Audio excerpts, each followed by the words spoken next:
immune system. Then what is an immune system? It is the body defense against infection.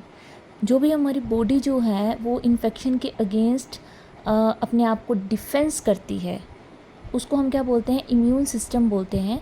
Before we start the immune system we must know about the health and disease कि क्या difference है, health में क्या health क्या होती है, disease क्या होते हैं, पहले हमें ये पता होना चाहिए. तो what is an health? Health क्या है? हेल्थ का मतलब ये नहीं है कि एब्सेंस ऑफ डिजीज़ और physical fitness. It could be defined as a state of complete physical, mental and social wellbeing. ठीक है, हेल्थ का मतलब क्या है कि complete physical, mental and social wellbeing है, तब हम बोल सकते हैं कि वो क्या है? हेल्थ है. इट डज़ंट मीन कि एब्सेंस ऑफ डिजीज़. अगर कोई डिजीज़ नहीं है तो हम ये नहीं बोल सकते हैं कि वो क्या पर्सन क्या है? हेल्दी है. ओके. देन डिजीज़ क्या होता है? डिजीज़ होता है when the functioning of one और मोर ऑर्गन्स और system of the body is adversely affected. ठीक है, जब हमारी जो ऑर्गन्स हैं या हमारी बॉडी का जो सिस्टम है वो प्रॉपरली वर्क नहीं कर रहा है या एडवर्सली अफेक्टेड हो रहा है, तो उसको हम क्या बोलते हैं? डिजीज़ बोलते हैं.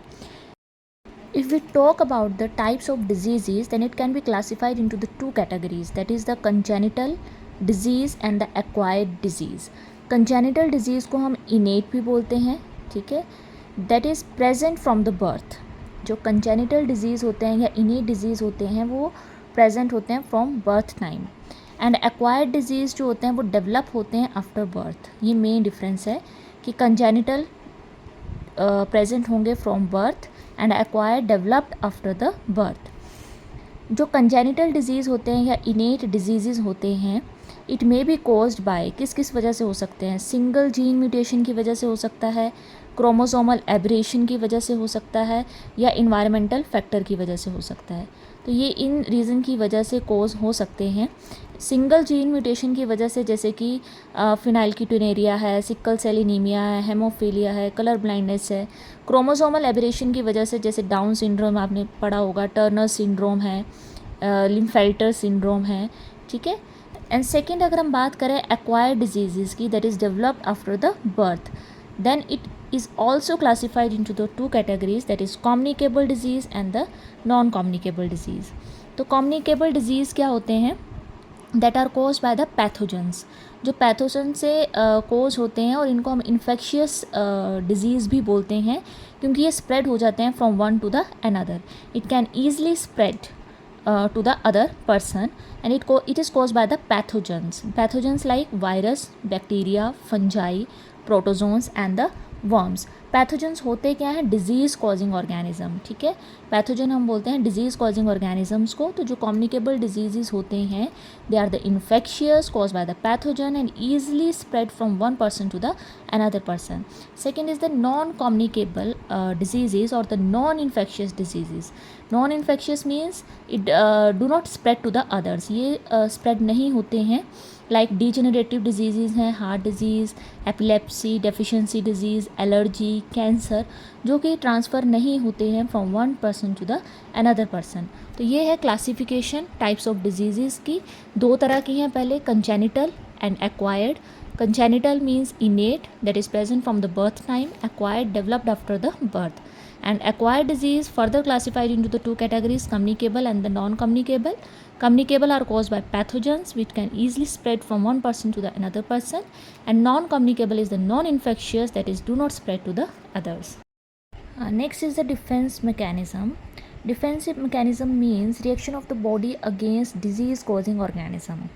कि हमारी बॉडी जो है वो कैसे अपने आप को डिफेंस कर रही है against the disease causing organism. Defense mechanism further are of two types, that is non-specific defense or the specific defense.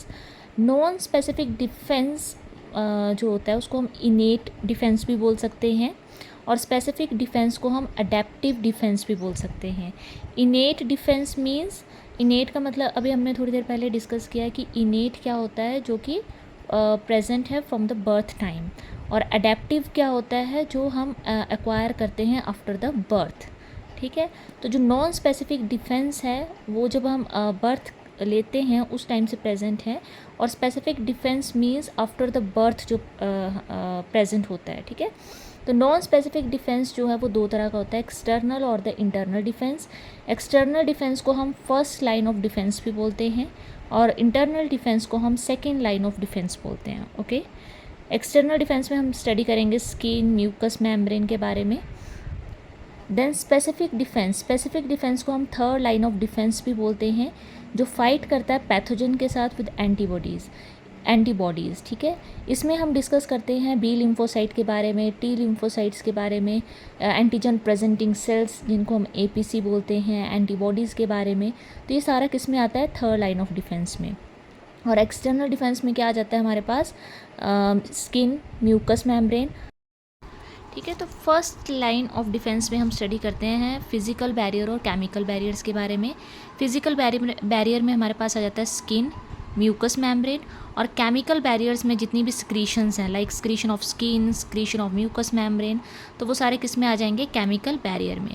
Second line of defence में हम स्टडी करते हैं about the macrophages, other phagocytes like neutrophils, natural killer cells, or inflammatory response like fever, redness.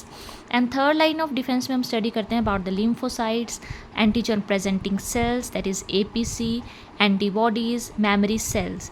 ठीक है, तो first line of defence and second line of defence कौन से हैं हमारे पास, इनेट, या फिर बोल सकते हैं हम नॉन स्पेसिफिक डिफेंस। और थर्ड लाइन ऑफ डिफेंस कौन से हैं, एडेप्टिव और द स्पेसिफिक डिफेंस। तो ये दोनों जो होते हैं ये फ्रॉम बर्थ टाइम है, और थर्ड लाइन ऑफ डिफेंस जो होता है वो एक्वायर होता है आफ्टर द बर्थ।